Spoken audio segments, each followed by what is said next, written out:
இப்போது புதிய அறிமுகம் ஆச்சி ஹோட்டல் சாம்பார் 50 கிராம் ரூபாய் 20 மட்டுமே. கேரளாவிலிருந்து காசிமேடு மீன்பிடி சந்தைக்கு மீன்களை விற்பனைக்கு கொண்டுவரப்பட்ட வாகனத்தை காசிமேடு விசைப்படகு உரிமையாளர்கள் சிறைப்பிடித்தனர். இது குறித்த கூடுதல் விவரங்களோடு இணைகிறார் செய்தியாளர் பிரபு. வணக்கம் பிரபு, என்ன நடந்தது? முழு விவரங்கள்.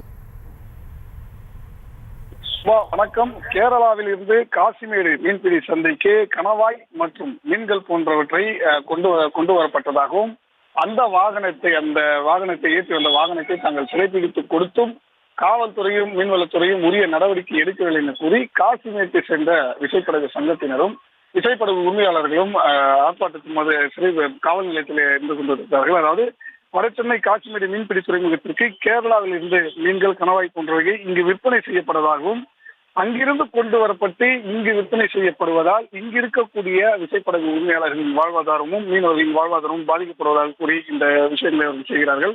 கடந்த சில மாதங்களாக இது போன்று வெளி மாநில மற்றும் மாவட்டங்களிலிருந்து கடல்வாழ் உயிரினங்கள் இங்கு கொண்டு வரப்பட்டு விற்பனை செய்வதாகவும் இதனால் இந்த பகுதியில் இருக்கக்கூடிய பெரும்பான்மையானோர் பாதிக்கப்படுவதாகவும் இதே போன்றுதான் நேற்று இரவு கேரளாவில் இருந்து கணவாய் கொண்டு வரப்பட்டதாகவும் கடமாய் என்று வழக்காடு மொழியில் சொல்லக்கூடிய அந்த கணவாய் கொண்டு வரப்பட்டதாகவும் 2 டன் அளவிற்கு அந்த கணவாய் இருந்த நிலையில் அதை தாங்கள் சிறைப்பிடித்து வைத்திருந்து மீன்வளத்துறை அதிகாரிகளுக்கும் காவல் நிலையத்திலும் கொடுத்த தகவல்களுக்கும் கூட சரியான நடவடிக்கை இல்லை. அந்த வாகனத்தை விடுவித்ததாக கூறி தற்போது இந்த மீன்வளத்துறை அதிகாரிகள் அலுவலகத்திலே காசிமேடை சேர்ந்த மீனவர்களும் விசைப்படகு பரபரப்பு ஏற்பட்டிருக்கிறது. சுபா,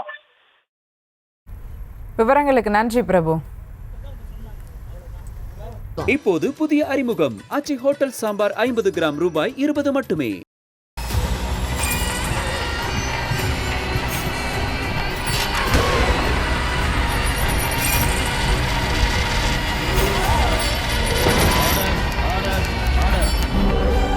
நிகழ்தகவு குற்றங்களின் மறுபரிமாணம் நாள்தோறும் இரவு 10 மணிக்கு இணைந்திருங்கள் நமது நியூஸ் தமிழ் தொலைக்காட்சியோடு.